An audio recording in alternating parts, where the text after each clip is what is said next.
We all like a challenge, don't you think? There are challenges and there are challenges. A Sydney woman called Michelle Lee has just spent 68 days, 12 hours and 49 minutes alone at sea, rowing in an event called the Atlantic Challenge. In that time, she's covered 5,000 kilometres on her own. She started on December 12 from the Canary Islands. Competitors in the challenge basically turned left and kept rowing until they reached Antigua in the West Indies. Michelle was one of only 5 solo challengers to take part in the event. She was the first solo woman across the line. Not bad for someone who until 2 years ago had never rowed before, and all this in a boat less than 8 metres long, that's about 26 feet on the old scale, or around the length of 2 family sedans.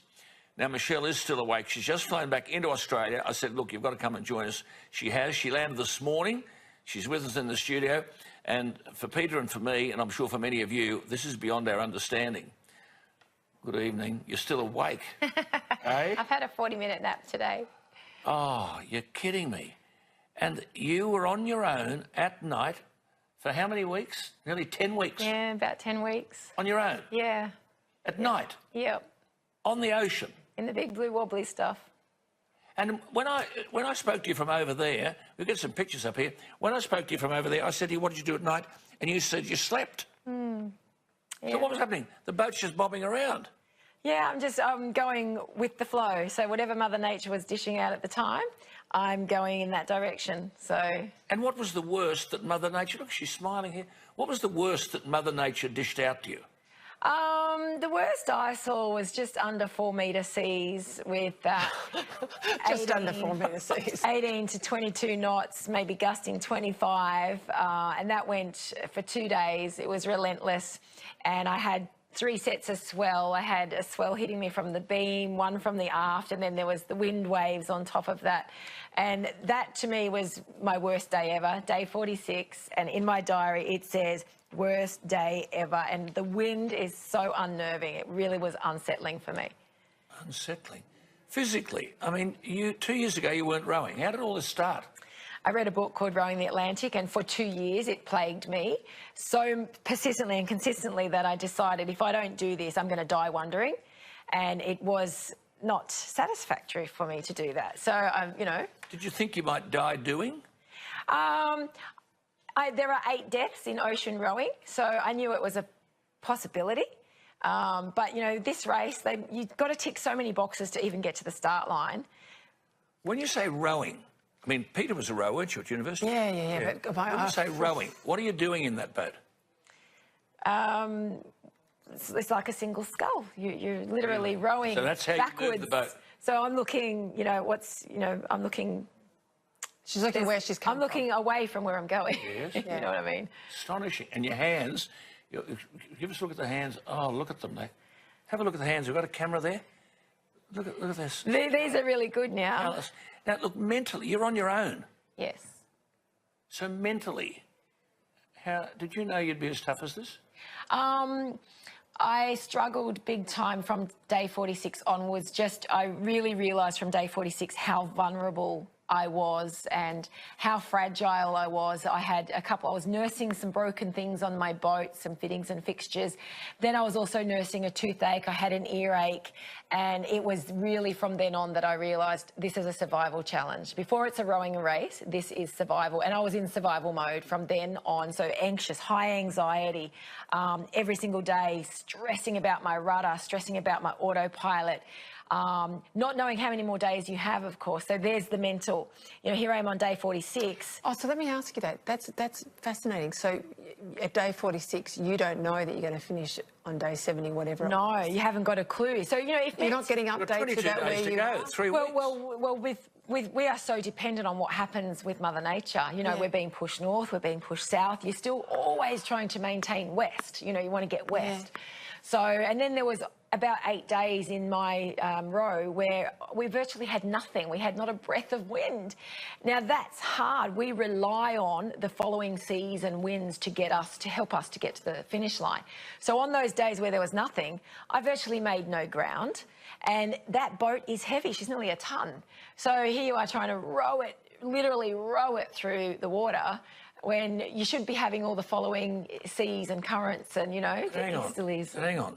You virtually had no time to train, did you, before this event? Yeah, it was a world of firsts. So, I did a little pottering around in Sydney Harbour in my boat, which cannot prep you for what you're about to see. The biggest sea or swell that I ever saw was about 1.2 metres. So, on day 4, and I'm watching the seas build and build out the back, I'm watching these waves, I'm going, oh my God, here I'm sitting down in the trough looking up at the crest going, I don't even know how my boat handles in this situation, because it's never been exposed to it, neither have I. It's a brand spanking new boat. This is her first maiden voyage. So it's not even a tried and tested vessel, How did you get to the Canary Islands? I flew, my boat got shipped in a shipping container. And did you know where Antigua was? Geographically, just by looking at a map, yeah. And, my boat was decked out with all the latest equipment. It's a mini ship. We had all the latest navigational equipment on board, all the safety equipment, EPIRBs, PLBs. And did someone help you sponsor that and pay for that? I funded about 140,000 of my own cash, and I'm about 40,000 in debt now as well. So I had to borrow a little bit, and then I had a few little sponsors on the way that gave me, 10s and 3s. And So did you have a background in endurance sport or anything like that? Because No. to read a book, at our age and decide I'm going to do something that is just out of this world and take it on like you have, it just blows my mind. Yeah, I say I'm not elite. I'm not an athlete. Well, I think you And I'm are not a now. rower. now. So they were the things. But I've proven that by sticking to plans and putting yourself out there, committing, integrity was the big thing for me. Finish what you start. And just do what you say you're going to do. So once I verbalised it, I'm now committed. I have to do it right. And a lady from Western Sydney. Where are you? Kellyville. I live at Kellyville, yes. Kellyville, beautiful part in Western Sydney. I understand you had 90 days worth of 7,000 calorie individually packed rations. Now, we ask the unfashionable, people are thinking, don't they, which they always do. They think, well, what about showering? Well, you had a little electric water maker, didn't you? And then what about toilet? Bucket. Now you had, what was it? Bucket and chuck it. Yeah. Bucket and chuck it. Yeah. Gosh. And you know what? Those were my favourite pieces of equipment because they weren't mechanical, they weren't electrical. Nothing could go wrong with them. I didn't have to fix them. So they were like my most, my little hand pump. It was my most favourite piece of equipment on board. What did you do for mental health? I mean, it's not like you could have a radio that you could listen to Alan Jones for the whole 70-odd days. I mean, what do you do so that you don't go mad in your own head? I chose to go, I had podcasts that I listened to, I had... Did you have a solar charger for all of these things? Yeah, so my boat was powered with solar panels and lead crystal batteries. So, and power was never a problem for me on my boat. So I listened to Shackleton's Endurance Really? and I heard it 4 times. So, yeah, a couple of audibles, books, talking books, some podcasts, a little bit of music. And then there were times when I just needed silence. And in that time, I would do planning and I would meticulously plan. Say, for example, I want to catch up with my brother. I would meticulously plan that meeting. I haven't seen him for so long and, there's been so much distance. So, what's that going to look like when we catch up? And where are we going to go? What ground are we going to cover? And I would just plan so many things in my head. Isn't it amazing Australia produced people like you? It's just astonishing. We just feel so proud. You said before you went there'll be 40-foot seas, 35-knot winds, sharks, capsizing, equipment failures, salt sores, blisters, mental fatigue and physical exhaustion. How close to reality did those predictions turn out to be? Yeah. You met all of them? I mean, our seas this year were not 40 foot. Last year they were. So the race compared to last year was very different in terms of weather patterns. But yeah, all of the other stuff, all there. I went through the lot. And Sharks? emotions. Sharks, sorry, it was one thing I did not see. But whales, dolphins, you know, I had to go overboard and scrape the bottom of my hull. So, you know, it's 4,000 and 5,000 metres deep. So I had to deal with the mental anguish of 3, 2, 1, go. And you had to do it because they were robbing me of more than a knot in speed. So over the course of the time, and I had to do that 4 times, I had to go overboard. So when you want to my hope you boat. can get back in your boat. And I had practiced all that in Sydney Harbour. You know, I'd practiced MOB, man overboard, can I climb back in, you know. And I was always harnessed to my boat. I practiced it. I tell you what, you're on your own out in the middle of nowhere. How many other people were in this? So there was 27 other boats and 88 people. And that was Did you have any contact with them? I only ever got to contact one boat out there. So with VHF radio, you can contact them with line of sight.